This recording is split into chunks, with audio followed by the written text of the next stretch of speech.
നസ്കർ ഇന്നലെ പിണറായി വിജയന് തല്ലിന്റെയും തലോടലിന്റെയും ദിനമായിരുന്നു. നീ ഒരു 2 ദിവസത്തേക്ക് പുറത്തിറങ്ങണ്ട. സുപ്രീം കോടതിയാണ് തലോടിയത്.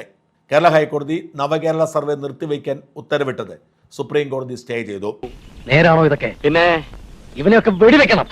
സംസ്ഥാന സർക്കാരിന് അവരുടെ പ്രവർത്തനങ്ങൾ ലോകത്തിന് മുൻപിൽ അവതരിപ്പിക്കാനുള്ള അവകാശമുണ്ടല്ലോ എന്ന് പറഞ്ഞാണ് തൽക്കാലത്തേക്ക് സ്റ്റേ ചെയ്തത്. ഒരു പ്രത്യേക സാഹചര്യത്തിൽ അങ്ങനെ ചെയ്യേണ്ടി വന്നു. മുതിർന്ന അഭിഭാഷകനായ കപിൽ സിബലായിരുന്നു സർക്കാരിന് വേണ്ടി പണം മുടക്കി സുപ്രീം കോടതിയെ സമീപിച്ചത്. എന്നെ അങ്ങനെ ഉപേക്ഷിക്കല്ലേ സാറേ.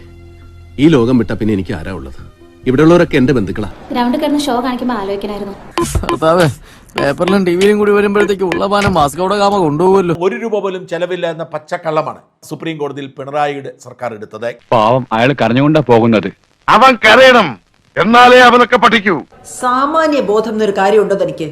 എന്തായാലും ആ തലോടൽ അധിക നേരം നീണ്ടു നിന്നില്ല. സർക്കാരിന്റെ മറ്റൊരു കൊള്ളയ്ക്കെതിരെ കേരള ഹൈക്കോടതി വടിയെടുത്തു. ഞാനാ തെറ്റിയത്.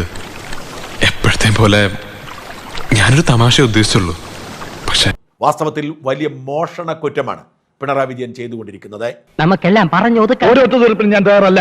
മാട്ടുപ്പെട്ടി മഹാദേവന് ഈ നാട്ടിൽ വിലയുണ്ട്. തൽക്കാലം ഈ കേസിൽ തീരുമാനമുണ്ടാവുന്നത് വരെ ആർക്കും സന്ദേശമയക്കരുത് എന്നാണ് കോടതിയുടെ ഉത്തരവ്. ഇത് സർക്കാരിനെ സംബന്ധിച്ചിടത്തോളം വലിയ തിരിച്ചടിയാണ് എന്ന കാര്യത്തിൽ തർക്കമില്ല. എന്നെ കൊണ്ട് ഈ നാട്ടുകാർക്ക് ദ്രോഹം അല്ലാതെ എന്തെങ്കിലും ഗുണം ഉണ്ടായിട്ടുണ്ടോ? ഞാൻ പോയിട്ട് നാളെ വരാം.